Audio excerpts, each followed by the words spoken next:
இன்னைக்கு நம்ம ஒரு டேஸ்டியான டிஷ்ஷை பற்றி தான் பார்க்க போகிறோம். அது முதல்ல ஒரு பேனில் எண்ணெயை ஊற்றி இந்த கடலைப்பருப்பு மிளகா போட்டு இந்த கடலைப்பருப்பு போட்டணும். கடலைப்பருப்பு போட்டு இந்த மஞ்சள் பொடி வத்தப்பொடி உப்பு இந்த மூணுத்தையும் போட்டணும். போட்டு ஒரு நிமிஷத்துலேருந்து 2 நிமிஷம் வரை நல்லா கிண்டணும். இப்போ குர்குரே போட்டுக்கணும். அடுத்து லேஸ் போட்டுக்கலாம். போட்டுட்டு இப்போ நம்ம வதக்கி வச்சதை போடுவோம்.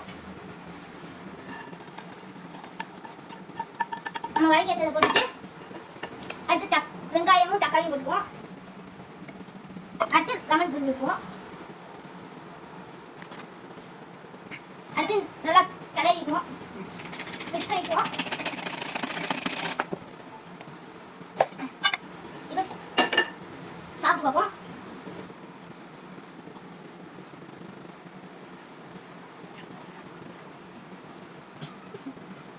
சாப்பிட்டு போட்டால் செம்ம டேஸ்ட்டாக இருக்குது. வீட்டை ட்ரை பண்ணுங்கள், சப்ஸ்கிரைப் பண்ணுங்கள், ஷேர் பண்ணுங்கள், கமெண்ட் பண்ணுங்கள்.